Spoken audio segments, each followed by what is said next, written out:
All right, all right. Good morning, man. We are here hitting the road podcast this morning. I am here with Grammy winner, Mike Farris. Mike, how you doing, bud? I'm good, Nate. How are you this morning? I'm good, man. I see the backdrop. Where are you at this morning? You at home? I'm on a porch at my house, sitting out here and listening to the birds and the geese fly by, and Yeah, man. Yeah, a little bit of a menagerie we got going on over here. totally. Are you still a little bit north of town then?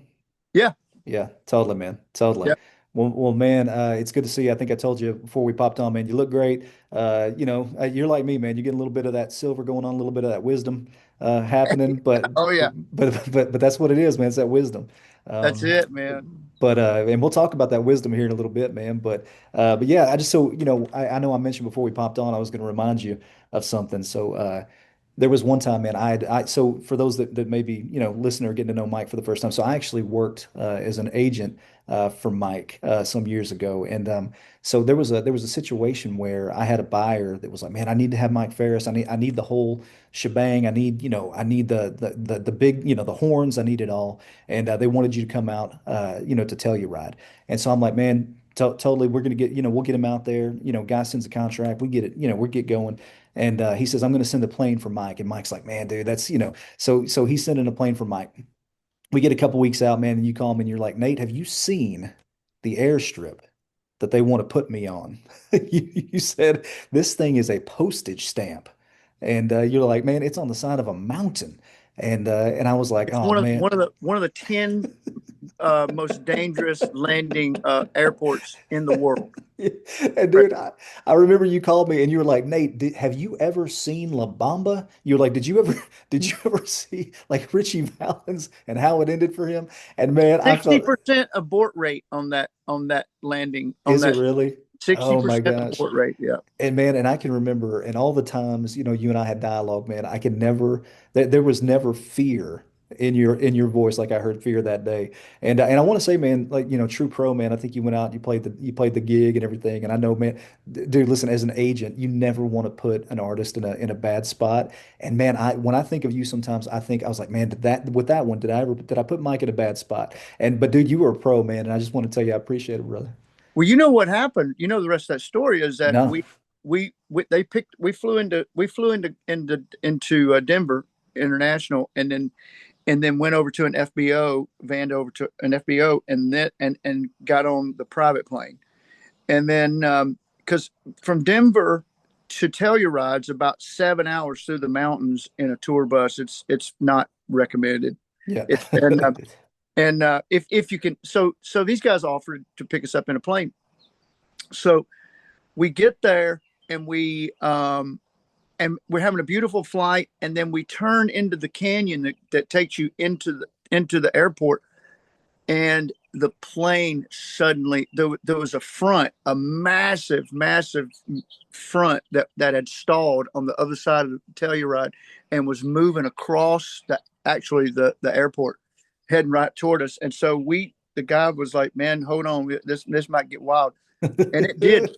And at one point it threw us up in the air probably 200 feet, and then Uh, dropped us like a sack of taters. oh and man. um and then from that point on, it got to the point where it was like all this nervous laughter and everything, and then all of a sudden the plane flipped upside down and started being pushed down into the canyon, Yeah. and several thousand feet.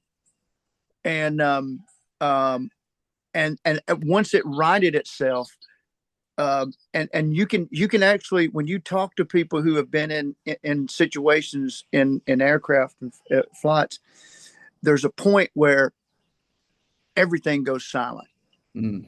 and nobody's talking anymore, nobody's laughing, Hmm. and you're coming to terms with this could be it.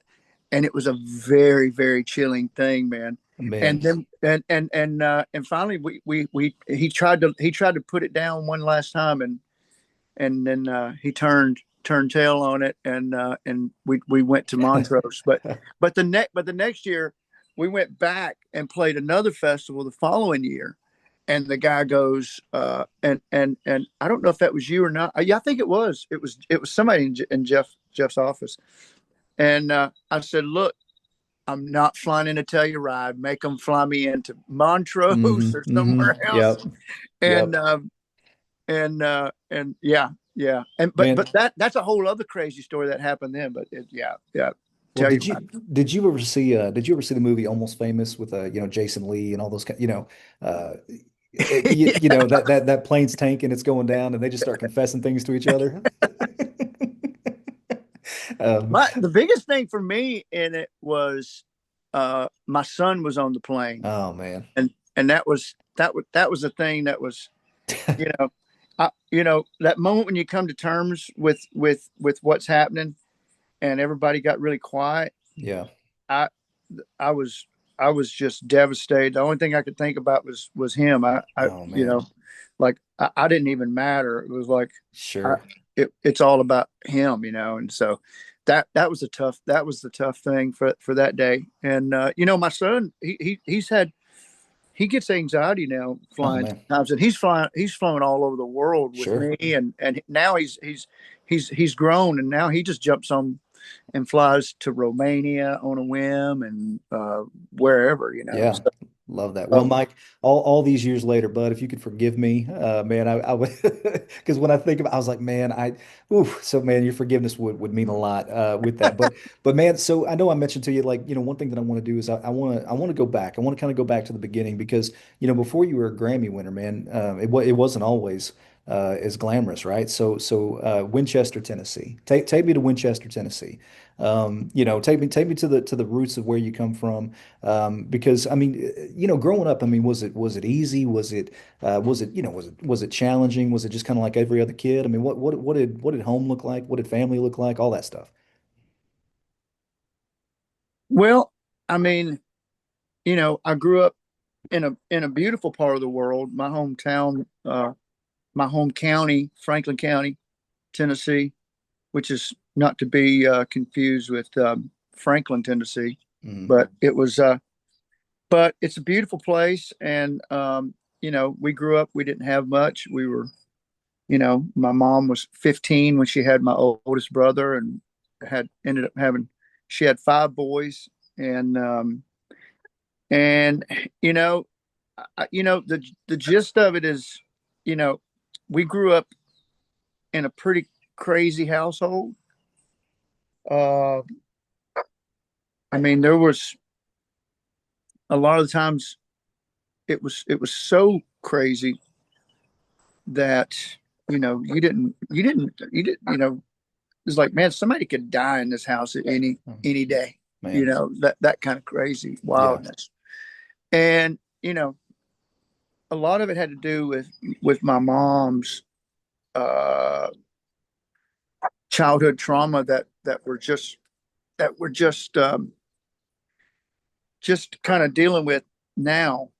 And thank God. And what my mom went through as a child, nobody should ever Sure. have to deal with what she endured. And so, broken broken homes. She came from a broken home. Her father passed away early, and she was tossed around. Her mother was insane, man, Mm, and had her uh, involved in just some crazy stuff. And that that that that kind of stuff. Broken homes, like I say, creates broken people. And traumatized people. Just unless you deal with it, it's going to be a real. You're just a wrecking ball mm. everywhere you go. So, Yeah.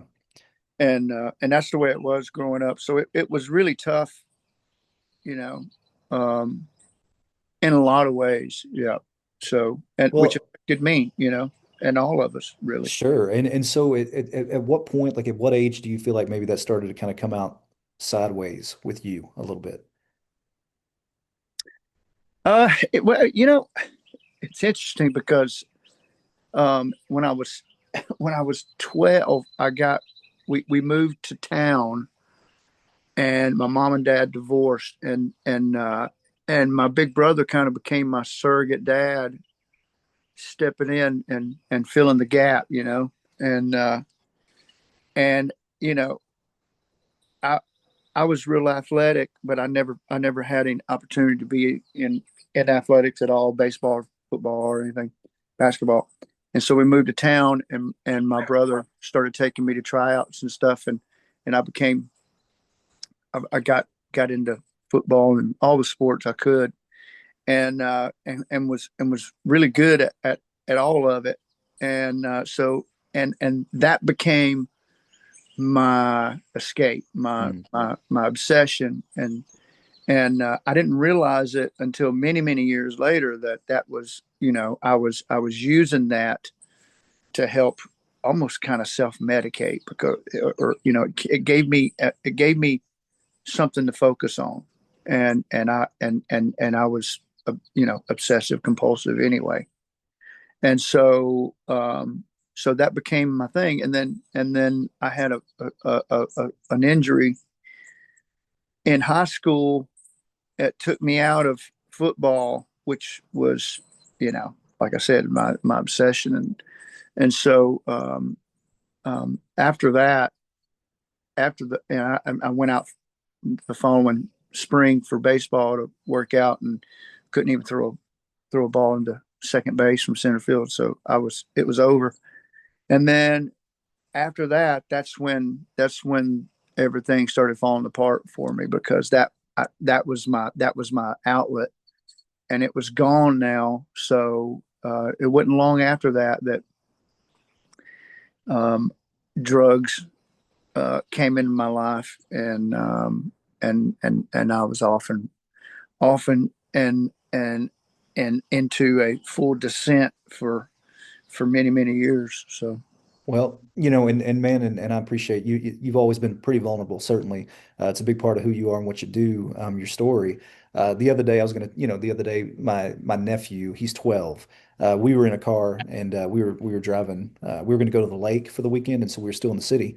And there's a car in front of us, man, and it just reeked of of the devil's lettuce, and so he says to me, he says, Uncle Nate, he said, what's that smell?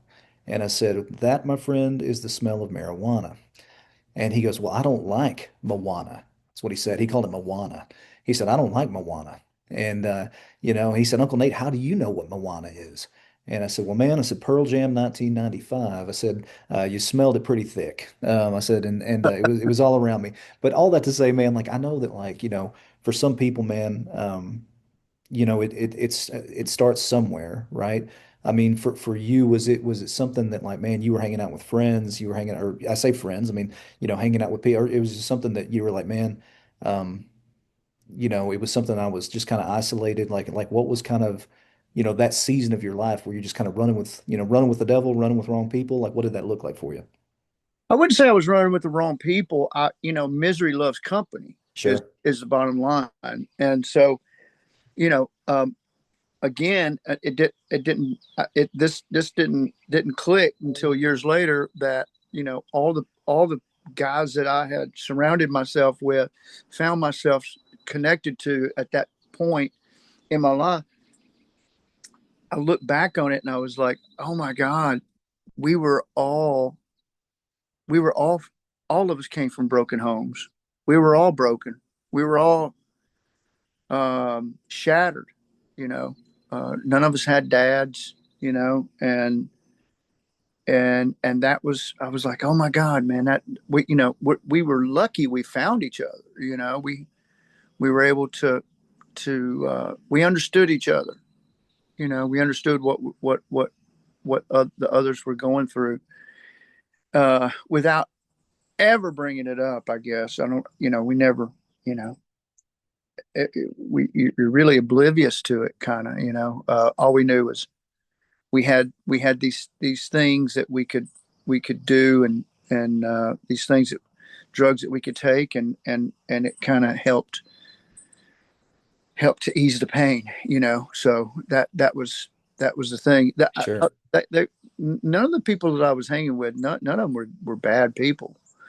It was all really really good guys. Yeah.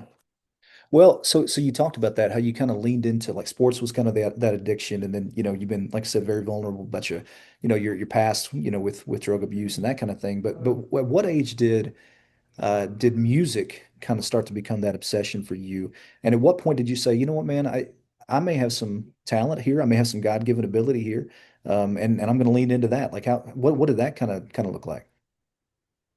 Well, I overdosed. I moved to Knoxville when I was 18, and I was up there for maybe a couple of years, and I ended up living out of a car in a park there, and I had I had no vision for my life. I had no.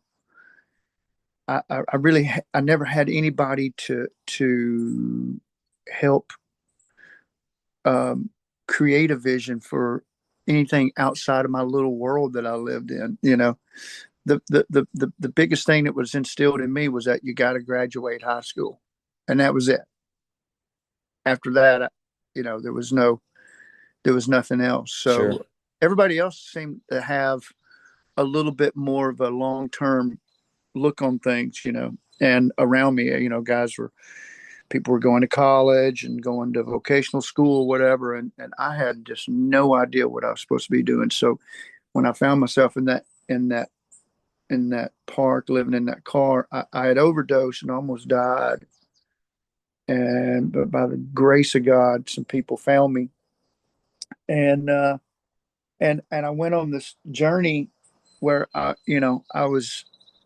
remember sitting in the car and I said, you know, I don't have a clue where I'm supposed to be, and I know there's a purpose for me. There's a purpose for everybody. I believe that there's a place in this world that only each individual can inhabit, and but it's our duty, it's our job to find that place that God's prepared for us.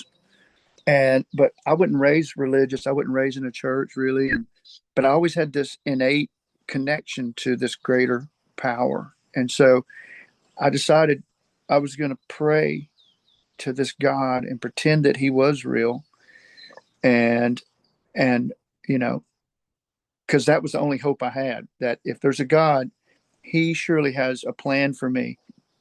He surely has a purpose for me, and and his purpose surely is for me to live in peace and with purpose. That was the thing for me.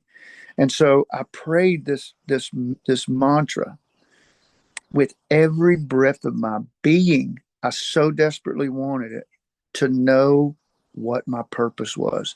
And I prayed that with every breath. It didn't matter to me.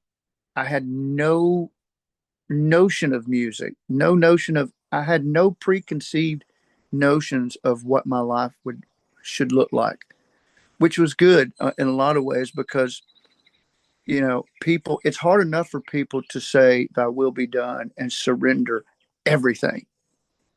It's a very hard thing for humans to do because it scares us. It's a control thing. And it's like, well, what if it's something that I don't want to do? Well, if there's a God of the universe,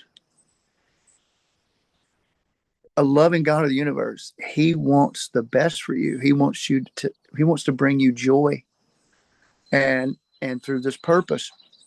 And so that's how a year later I woke up and out of nowhere, I never was a musician. I never sang and none of that. Dabbled with it a couple of times, but I mean, nothing. I never dreamed of it ever. And then one day I woke up and a full song had come to my head, and I wrote it. I had to race to find paper, and it became one of the biggest songs of my career, my early career. And I just fell apart and just was crying, and I couldn't believe it that this was happening because God was telling me. It wasn't a song. It was my realization that God was finally revealing and saying, "Child, this is what your purpose is." Man, And I love that. That's a good word. That's a good word, man. Yeah. Yeah, that's a good word. And so you know, you're starting to kind of figure it out. You're starting to kind of figure out that purpose that he's got for you, and you're kind of leaning into it more. So I know, you know, here we're, you know, years later, and you're kind of you guys put together kind of a band, right? You put together a band that has some success. So tell me about the time. I mean, I'm sure it was kind of nuts for you because I mean, here you are. I mean, you know, with the Cheetah Wheelies, you know, you guys end up man, opening for some of the biggest bands on the planet. Yeah. Yeah. The first tour we did, you know, I mean, it happened really fast. And we took off, got on tour, opened for, did a tour with Warren Haynes, and then went straight from that to opening for a national tour with Meatloaf. Love it. And at the time, Meatloaf had the number one album in the world with Bat Out of Hell too. Hmm. Crazy. And so we did a national tour with him playing 2 to 3 nights, sold out every arena in the country. Mm. And um, and then we went from that to the Allman Brothers and the Man, Horde tour, and with, you know, Sheryl Crow and Dave Matthews and Blues Traveler, and uh, just it was an amazing time, real magical time. And yeah, so yeah, we had some success. We had some top 10 hits, and we had some movie, you know, some movie spots we got, and stuff like that. The biggest thing we got out of it was we created a a hardcore fan base, sure. and that was the biggest thing that came of that. And those guys are with me to this day. So, um, but yeah, yeah, but you know, right after we got into that, you know, I fell right back into the drugs, and and you know, so it was a tough time, Sure. you know, and in a lot of ways. But you know, that time also was when, you know, I found Julie, my wife, uh, who, you know, we're celebrating 30 years this year. And Congrats on that, man. yeah, and she is a true godsend. She is a brilliant woman, um, beautiful in and out, man. She's um, and she's my best friend. You Love know, that. it's like you end up marrying your best friend. You've you've struck gold right That there. no, I totally agree. Yeah, Totally agree, man. That's such a huge deal, man. And having a friend like that that can kind of be the voice of reason or even sometimes logic or, you know, just someone that can calm us down when we're a little, a little high in the saddle, so to speak. yeah, You know, like man, it's a good person to have on your side. And you know, man, it's funny because you mentioned like some big names, man. I mean, those are some heavy hitters that you just mentioned. And man, let me just tell you, as a booking agent, right? Like I can tell you, you know, if I had a Mike Farris opening up for my artist, um, it would scare me. Like the moment you open your mouth, like I know that my artist has got to follow that. we had bands that wouldn't, well, a lot of bands, you know, Exactly. that wouldn't allow us to open for them, for sure. Yeah. Um, yeah, they didn't, No, it's tough to follow, man. It's tough to follow that. And I'm sure you've kind of heard that, you know, most of your career, you know, and so, you know, and obviously, you know, you guys had success and that kind of, you know, like you said, you kind of fell back into the addiction a little bit and at some point in the early 2000s that kind of, you know, that kind of comes to an end. That season of your life comes to an end and yeah. and you kind of go out solo, right? You kind of go out and do your own thing. I mean, tell me about that because I mean, I know that you I mean, and remind me again because you kind of even as a solo artist, you did kind of some of the Texas, you know, kind of run Texas circuit. I mean, you were out and about, right? So it's like as a solo artist, how hard was it to find your footing, minus your band now? I mean, because again, you've been on some massive tours and you're doing it by yourself. I mean, like what kind of build was that over the last 20 to 25 years? Well, when, you know, I was ready to get out of that band pretty early because I don't know. I was just I had just discovered this gift of music, and I wanted to, there's a bunch of great musicians out there, and I Hmm. was wanting to explore music with all these guys, that I knew outside of the band, and and so when I left the band, it took me a while to try to figure out on my own. It's like, where do I want to go? And it was actually the first time I started really working on my craft, really, really working on my craft and honing in on it. And so, I was living in New York, and I put me along with my friend Audley Freed and Charlie Drayton, who played with, he's played with Keith Richards, Expensive Winos, and Paul Simon and Wow. Yeah. Fiona Apple. I mean, you name Yeah. it. He's played with everybody. He's one of the greatest drummers on the planet. Um, and then George Lax from Lenny Kravitz band, and Andy Hess from John Schofield, and we had this real super group. We called it Peaceful Knievel, and it was an incredible band, and so that became this real eye opener for me, and just spending time learning my craft and getting better finally, because I never had those years where I was, in bars playing and working on my craft and doing all that and try to. I never experienced any of that, So that was a good experience for me. And then leading up, but I was still struggling, with drug abuse. Um, so when we ended up moving back to Tennessee, and and and that's when I first really kind of had my first real um, moment of sobriety, where I was like, okay, Julie and I, we decided, that, I was like, I'm gonna. At that point, I was like, I don't even want to go back into music. Music is such a dangerous world for me. I, you know, I'm just really going to sit here and I didn't sing a note for 2 years, and it's about 2005, and I was like, I don't. I'm just I'm back on that point where it's like, God, show me what you want me to do. I don't know if music is my thing, and it eventually it kind of opened back up, um, the window opened back up, and but I had all these conditions with God at that time, though. I was like, look, man, if you're gonna have me do this, there's some things that I got to have on this, and here's my list of things that these conditions that I have, you know. Hmm. Yeah. Yeah. That's funny Yeah, that we try to do that. Yeah. yeah. But you know what? The funny thing is that the good Lord, He checked that list off, Mm.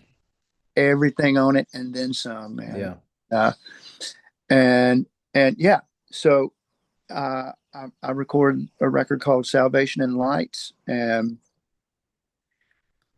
it was based on old black spiritual music, Hmm. which was a crazy idea, I think, and it seemed like to me, but it was something that I loved. It was suggested by my manager, Rose McGathy. She was dying of cancer, and we were both at this crossroads in our lives, and we were having a conversation. She was like, "What do we do from here?" And I was like, "I don't know." She's like, "Why don't you do an album of all the music that you just play around the house, this old black spiritual music?" I was like, "Nobody's gonna want to hear that." She goes, "Who cares? Let's just do what we love to do and forget about everything." And it took off, and I was signed on the basis of one song that she sent to the president of Sony in Mm. New York, and the girl sent it immediately to Jeff Mosley at INO Records, and he called Rose the next day and said, "I want to sign this guy." She said, "Well, you've only heard one song," and he was like, "That's all I need." Man. So yeah, suddenly we were in this Christian music world that we knew nothing about, and and we were and I was like, you sure you want guys like me on this label? I don't know. Man. And but uh but he was really great, man. He was greatest label guy I'd ever had and ever known. He's still one of the greatest. And he was just like, hey man, I just want to make sure that you're in the game and you're not on the sidelines and with this stuff, because he thought it was important. And so yeah, we were off and running. We were on the label with, I think, Mercy Me and Casting Crowns and all these people. I Yeah, had no idea who they were. sure. And yeah, so Man. uh, Yeah, that's incredible. And can I tell you, it's funny because you mentioned you were in a world that you knew nothing about, kind of that Christian space. And let me I'm going to take you back, man. So just for those that don't know, so Mike and I, when our paths crossed, I mean, I was with Jeff Roberts, who I mean he is, for I mean 30 plus years, I mean the king of contemporary Christian music, right? And so I was so Jeff, and I don't know if I ever told you this, Mike, but Jeff, I went through a 4 month interview process with Jeff. Um, and so I get an email after 4 months of interviews, and Jeff says, he says, I'm sorry, Nathan. Unfortunately, I can't offer you the position at this time. I slept on it and I emailed him back the next day.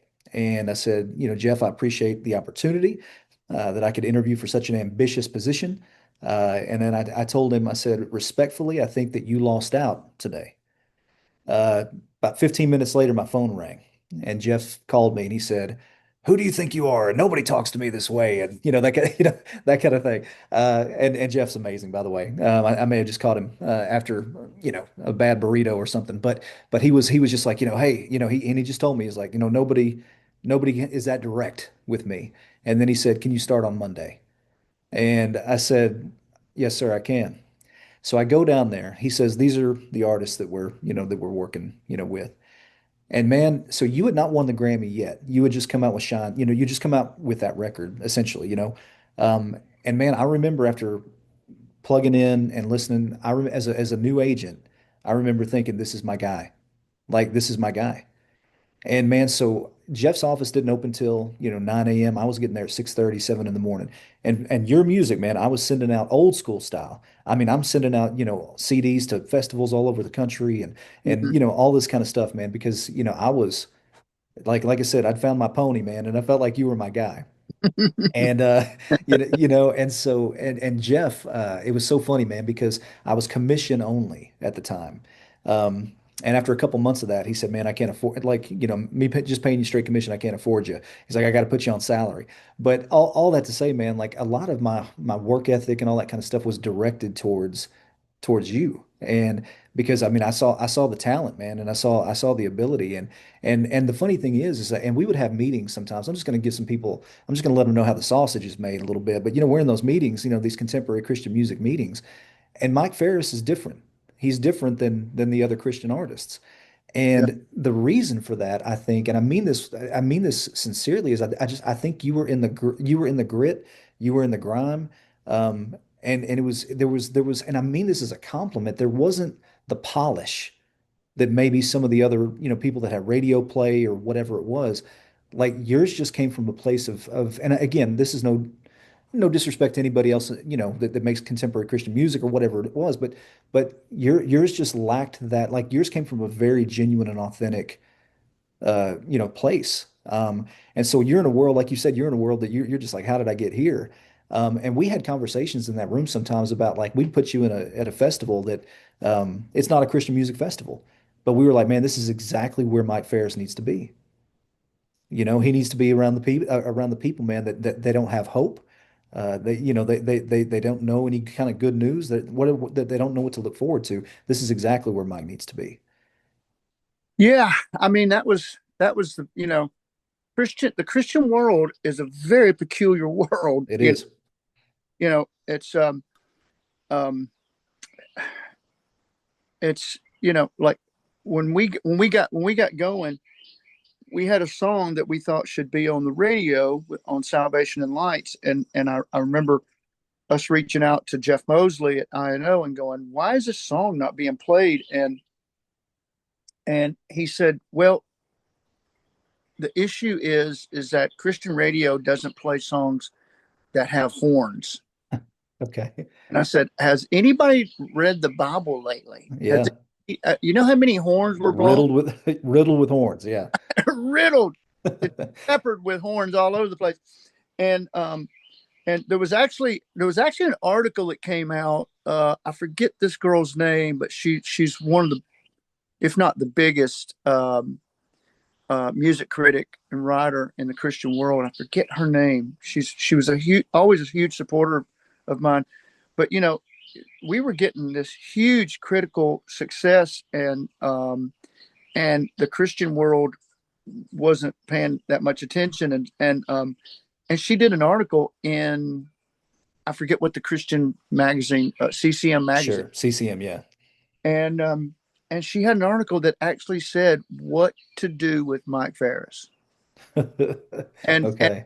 but the thing was is that it was that you know um, when I started in music, when I the very beginnings of this idea that I could make music potentially as a career. I was obsessed with this guy Van Morrison, Yep. and Van had this thing. I was really mystified by this person um, because I saw Van. To me, Van was talking about God in all of his songs, whether it without talking about God. You understand what I'm saying? Yeah, totally. So he even if he was talking about a relationship with his wife or whatever, it felt like the spirit of God was in everything he was doing. And I remember telling myself, that's what I want to do. Yeah. That if I'm going to be in music, that's what I want to do. Yeah. I want to talk about God without talking about God. Yeah. I want to, in other words, I just want to be. And that's what Jesus was teaching us, that you just be. Yeah. He said, I am. And that's all you need to know. Mm. And so I feel like all my music has God's imprint in it. Yeah. No matter what the subject matter is, it's God is written. He's all in everything that I do. And I don't have to even talk about God, because it's so woven into who I am. Yeah. And you know, I can't go out and try to save people. I can't. I couldn't save myself. Mm. But what I can do is take this gift that was given to me, and shine, and let that just shine on Yeah. people, and be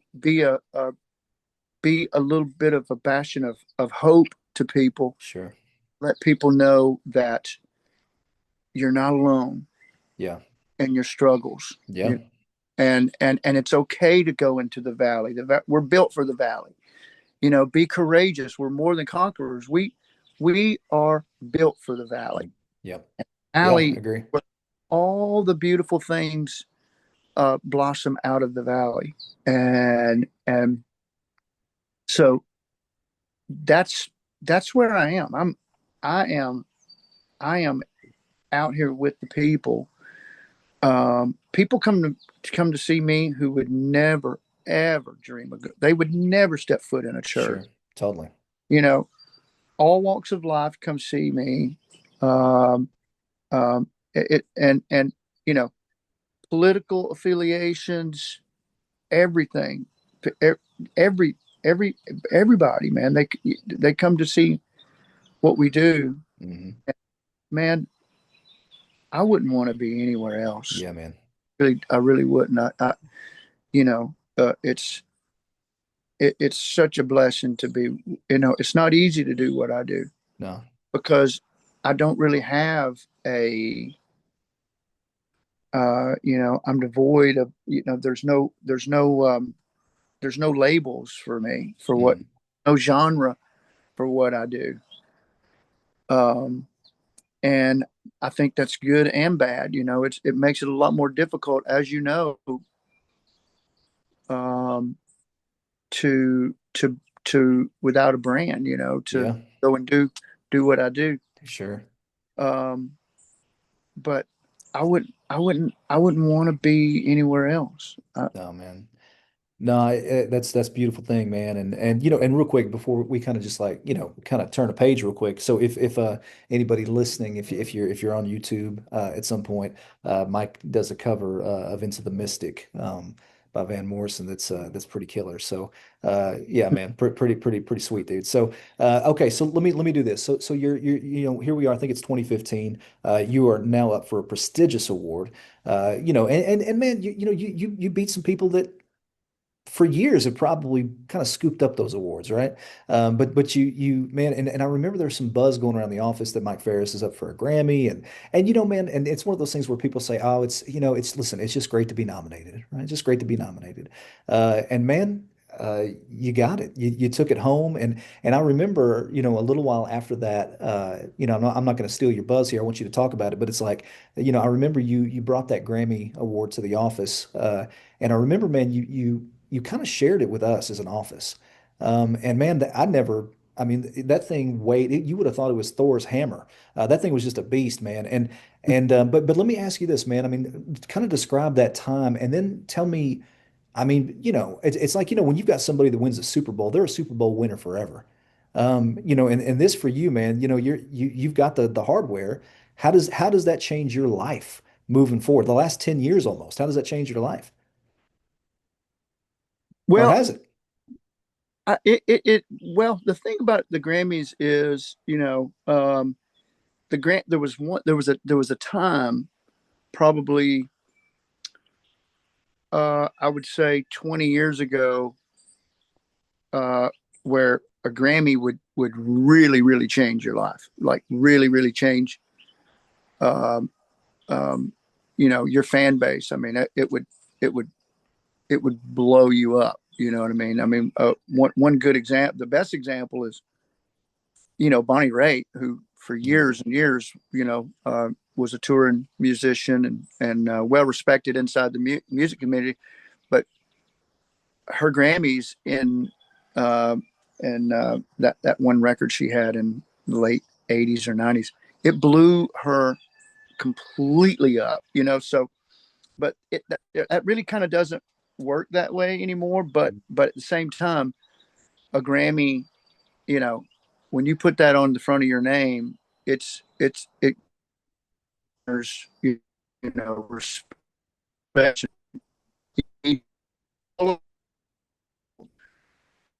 So in that regard, it's definitely changed in that respect. So, but yeah, yeah, and we didn't see that coming. You Sure. know, um, so Where's your Grammy Award now? Where is it right now? it's just a few feet from me right now. We Yeah. we have we actually have a trophy case. Okay. Yeah, Nice, man. Nice. Yeah. because we won the Grammy, but before that we won the Americana Music Award, Yeah. and then we also won a Dove Award. Yeah. That's great. Um, and so yeah, yeah. Well, and with something like that, I know you said, sometimes, maybe it impacts. I mean, but I guess for you, did that validate really, I guess, the hard work that you've put in the last 20 plus years? For you, did you say, man, like, again, you mentioned like, hey, I was sleeping in my car, I was in a park, and here I am with all these talented people in the same room. And like, did you feel like, man, I'm one of them, or or God delivered on the things that he and I discussed and talked about? Like, I mean, did it feel validating, I guess, in any way? It absolutely did, and that list of conditions I made in 2007. I mean, nope. This was in addition to everything. God's good, and he was like, child, you just God laughs at us when we come to him like that. It was like, I'll do this, but there's going to be conditions. He's like, Exactly, "Hey, exactly. okay, bro," and so, but I feel like the Grammy was one of those things, and it's like, you know, uh, yeah, yeah, it's a great little moment. It's a great thing to have that in our lives, mine and Julie and our son Christian's lives. Is something we're really proud of, and it absolutely validated um, uh, me as an artist, and, Absolutely. and that felt really good. I don't feel like, because that's voted on by your peers, and I just felt like I'm not one of those people who were like, oh, it's just a grant. I keep my grant. It's in the bathroom. Yeah, I use it as a doorstop or anything. Yeah, No, no, that was a gift yeah. that that was given to me by the grace of God, and I'll be damned if I'm going to put it any. I'm going to honor it by Mm. putting it in this case in here, and yeah, and so yeah, that means a lot to me. Yeah, man. No, what a special time. And obviously, man, you've got so much more ahead of you too. And so like, one thing that I wanted to kind of talk about, because and it goes, I mean, and again, for anybody that maybe has not listened to Mike just yet, or maybe not, listen, as intensely as you should be, Mike, you're just a super throwback, man. And I mean that in the best possible way. You're such a throwback. And so, you made this record, The Sound of Muscle Shoals, right? And so let me ask you this, because so many incredible artists have made that just such it's just rich with tradition down there. Yeah. And so when did you start falling in love? Was it early that you just started falling in love with the artists that were recording there and the music that they're creating there? And did you just have a goal? Just like, man, I wanna record, and again, I know you spent time down there even before this record, but did why is that place special to you? And do you feel like it birthed any creativity that you were hoping for, kind of thing? Well, it came about uh, uh, out of necessity, uh, but we had we've been wanting to do a record together. Me and Rodney Hall, the Rick Hall's son, who now runs Fame, um, and all the musicians down there. We've known each other for years, for 20 years now, and we always dreamed of making a record down there together. Um, and so when I went to Rodney um, last year, and I had been having um, some serious differences with my label, and to the point where we had to have some get lawyers involved and everything, and um, and through that we managed to work out a deal where I could go and do the record on my own, right? After trying to get this record done for so many years. And so we go, and the plan was I was going to go to all these like legacy lab studios throughout the South and do like two songs or one or two songs in each studio, like Mm, Royal, well, Stax doesn't exist anymore, but Royal, Sun, mm, American Recording Studios in Memphis, yep. Mexico, Fame, Criteria, Capricorn, Yeah. and so I reached out to Rodney and I said, "Look, I got to fund this thing." Uh, well, I didn't tell him. I just texted him. What kind of deal would you give me to record a couple songs at Fame? And he was like, "I'll give you the family rate, blah blah blah." And I said, "Well, what if we did this, blah blah blah?" And he was like, this, blah blah blah." And I said, "Well, what about this?" And finally, he picked up the phone and he goes, "What are you trying to do here?" Mm, And I said, I just told him, the deal and where I was, and I had to like get this record done on my own. And he said, "Well, why don't you just come down here and record the whole thing?" And I was like, "Well, um, that'd be great." And he was like, just come down here. He said, I'll pay for the whole thing. Oh, wow. And I said, wow. He goes, he was like, can you come down? You want to start next week? When do you want to start? I was like, holy cow, this is the way it's supposed to be done, Mm, man. This is the way it's supposed to be. yeah.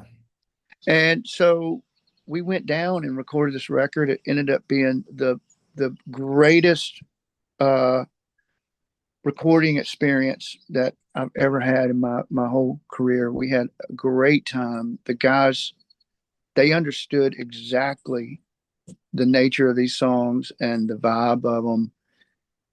And it was just a magical thing, man. I just knew it. I knew it was going to be anyway. Yeah. And it turned out great, and it ended up being the best record I've ever recorded, ever made in my Yeah. whole. And so yeah, it's we're just getting started. We're just getting started with those guys down there. We're gonna be making some a lot of music here. Yeah. Yeah, Well, man, so obviously, like, and I say obviously, I mean, some people may not know this. I think most would know this, but I mean, of all the artists that, recorded down there in Muscle Shoals, like which ones are the ones that for you just kind of got you in your bones, kind of got you in your soul? man, there's so many. From Candy Staton is to me. I mean, she's not many people know who, not enough people know who she is, but she's one of the greatest soul singers that's ever lived. And she kills me, man. She absolutely slays me. Of course, Aretha, everything. Hmm. Her the story of her coming down there after being have been on a jazz label for for 6 or 7 years and never ever seeing the light of day, and then walking in and they putting her up behind a piano and launching her career out of that same room was pretty amazing. Wilson Yeah. Pickett always Yep. been my favorites. Wilson's, and Etta James, Yep. but also, outside of fame, like people who recorded there, like Bob Dylan. Hmm. Dylan was doing all his gospel stuff. That stuff. Leon Russell recording down there, Sure.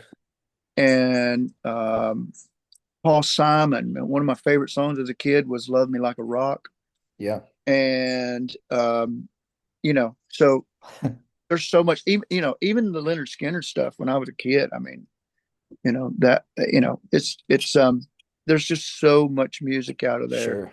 It's crazy. Yeah, man. Well, can I ask you too, and this is just did you see the documentary? I think it was on Netflix they did for We Are the World. Did you see that?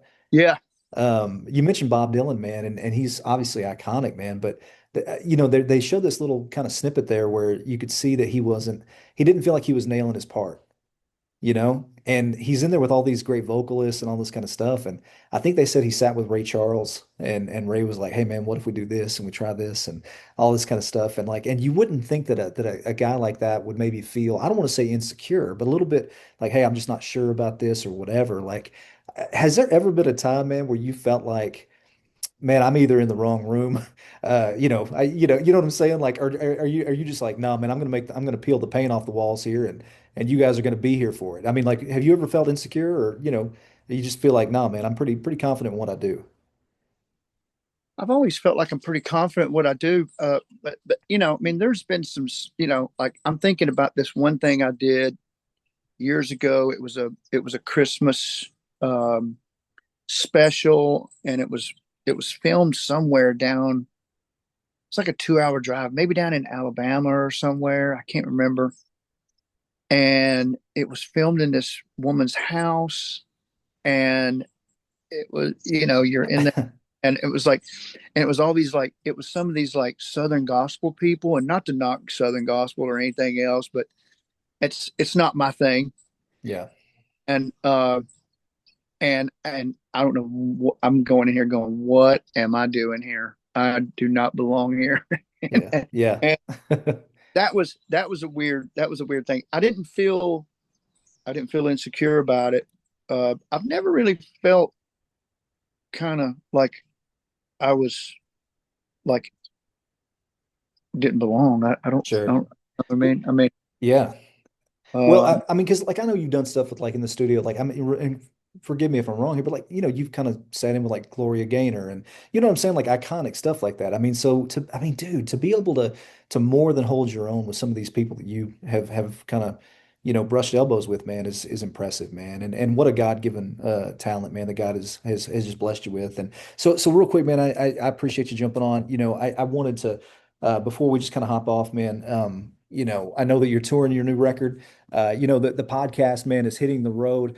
So we're talking, quite often, man, with artists that are on the road. So I'm just gonna real quick, man, if you're good with it, and you probably know this already. You're about to leave, like you mentioned to me over the phone a day or so ago. So you're gonna be out of town. You'll be in Knoxville, Tennessee, Birmingham, Alabama, Johnson City, Tennessee, Lafayette, Louisiana, Memphis, Tennessee, Pelham, Tennessee, and then you're going overseas, man. And then I just saw that apart from you being in the United Kingdom, you're going to be in Spain. Man, let's go. I mean, that's just such a so real quick, man, before I just let you hop off. Tell me what's the biggest difference between you playing stateside and you playing, overseas in a place like the United Kingdom or a place like Spain? What's the difference between the audiences there and just the vibe? uh,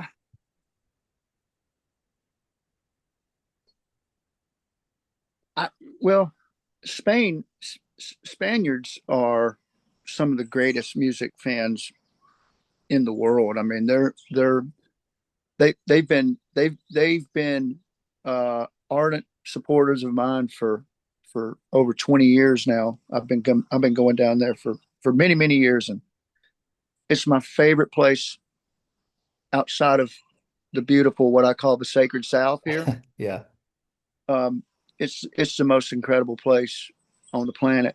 And then with the people and the country, it's just incredible. The food, everything, it's just really amazing. They are rabid, rabid fans. Really great crowd to play for. Um, and then a lot of places in Europe that I go to, they tend to look at me like I'm like some kind of like exotic creature from some kind. And it's like that people don't realize how much uh, folks outside of the United States and the South, how much people regard Southern peoples and Southern culture. Um, you know, they are absolutely enamored with with what with this beautiful piece of the world that I'm from. yeah, And so when Southern people I think go over there, it's really special, a really special thing for them. And and so yeah, you become an ambassador, sure. and which I'm very proud to do, because I'm a proud Southerner. Yeah. And it's such a rich culture that we have here, and what we've given the world is it's amazing. And so going over there it's really incredible, man. It's Yeah. really great to go over there, and they have such appreciation for music and for roots music for sure. So Yeah. it's really great. Well, Mike, the Lord has brought you a long way from Franklin County, Tennessee, man. Yes, yes. And it's a beautiful thing. So I'm going to tell anybody listening real quick for tour updates, go to MikeFarrisMusic.com. If you haven't already, pick up The Sound of Muscle Shoals. It's a must listen. You can listen to it on Spotify. I have been. Mike, you're a stud, man. And man, I just wanted to thank you for jumping on. Thank you, Nate. Uh, Thank you for thinking of me, man. It's great to see you again, and good luck with all your things you're into, and yeah, so good to see you again, man. Thanks, brother. Appreciate it. Safe travels to you. See you, Nate. Ah, bud.